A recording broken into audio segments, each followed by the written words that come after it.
According to rumor, Eminem has a new album dropping soon, and seeing how he is my favorite rapper, I thought it would be customary to talk about all of his solo albums. But since it's likely I won't have enough time to talk about each individual album between now and when his newest album possibly drops, a top 7 list ranking them all will have to do instead. Before the actual list itself, I have to make it clear Eminem's first studio album, Infinite, will not be on here, though I am deeming it an honorable mention.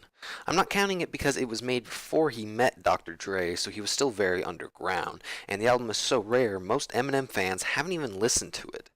But I'm still acknowledging its existence.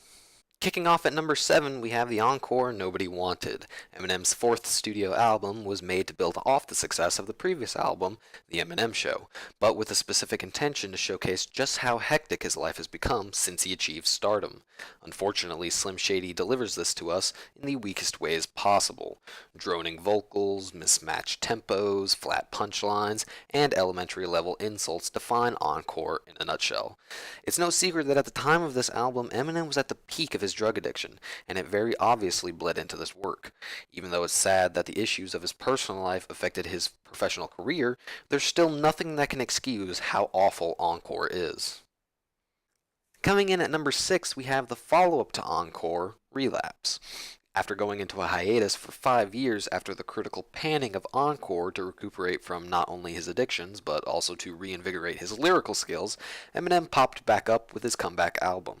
However, I don't think a relapse is exactly what people were waiting for. This album embraces a lot of the things critics didn't want to see return from Encore, the most notable example being the abundance of corny lyrics. Overall, I would have to say that while this is for the most part a fundamentally sound album, and certainly not nearly as bad as Encore, Relapse never felt like the true comeback Eminem needed. I can't help but listen to it and feel as though nothing really changed between Encore and this album, and after how Encore turned out, the last thing anyone wanted was a regression to that mentality. After acknowledging what a letdown Relapse was, Eminem would release Recovery just a year later, and gave us the comeback we, as an audience, needed to believe that Eminem still was the best. Gone were the tasteless comments, gone with the corny vocals, and most significantly, gone was the Slim Shady persona. This entire album feels triumphant, like a true recovery, as if Eminem was finally maturing and moving past all his previous inhibitors. His attitude, his delivery, his lyrical mastery shine like stars on this album and don't dwindle until it ends and leaves you with a strange feeling of hope, making you, the listener, think you can move on and find peace as well, no matter what you're doing. Personally, this is my favorite album, and I'll always be biased towards it, but I can also admit it's not the best by him from a critical standpoint, which is why it's at number 5. And while I do enjoy the new, more mature style he's exploring, it's not fully realized here.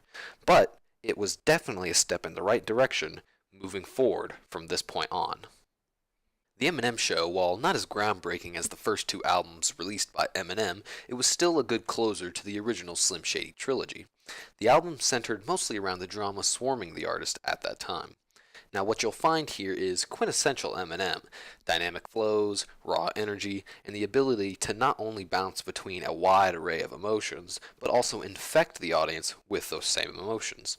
However, coming off the masterpiece that is the Marshall Mathers LP and coming right before the shitstorm that is Encore, I find nothing really stands out while looking back at the Eminem Show. All in all though, it is without a doubt a very solid album and always worth a listen. In most cases, when a rapper releases a sequel to one of their most popular albums, it's mainly to capitalize on the previous success without actually tying the two together. In the Marshall Mathers LP2, however, Eminem not only recaptures the magic from the original, but updates it to how his life is now, and even expands on a lot of the ideas presented in the original. Not to mention the style first established in Recovery is perfected here, and this time includes the Slim Shady persona in on the fun. His lyrical prowess is astonishing. His jokes, his metaphors, his imagery, his similes, to this day, still amaze me. And with every repeated listen, I always find something new that further blows me away. If you ever want to see modern Eminem at the top of his game, then please, look no further. Being the first album released since he signed with Dr. Dre, it makes sense the Slim Shady LP is hands down the best introduction to who Eminem is at his core, an off-the-wall rapper who can be chaotic or down to earth, and has the talent to convince you of both. The coolest thing about the Slim Shady LP is that it's so raw. This was before Eminem blew up, so what we get here is an astonishingly capable young, hungry rapper dying to prove himself. The passion and energy combined with his unique flows and storytelling broke Eminem into the mainstream and paved the way for a long and fruitful career. The legacy left behind by this album cannot be ignored. It probably comes as no surprise that the Marshall Mathers LP is the greatest album ever released by the artist. This was the record that cemented Eminem in the hearts and minds of everyone everywhere. This album allowed the rapper to make his own commentary about how he fit in pop culture. At the time, people were saying he was killing society with his outlandish and vulgar rhymes, so Eminem, instead of changing his tune, he went further with it, making the point that all he's ever done was express himself, and if you have such a problem with him and his music, then you shouldn't go buy it. On the flip side, though, he actually acknowledges that his words have more impact than he thought they did. All I have to do is say Stan, and you'll know what I'm talking about. The album is commentary on parental advisory, boy bands, crazy fans, the state of rap in general, and all of it done in the purest of Eminem fashion. It was conscious, it was funny, it was catchy, it was emotional, and it was Eminem when he was on top of the world. Thank you for watching this video. I hope I was able to do my favorite rappers' albums justice, but if you disagree with me, or even if you agree, let me know your opinions down in the comments below.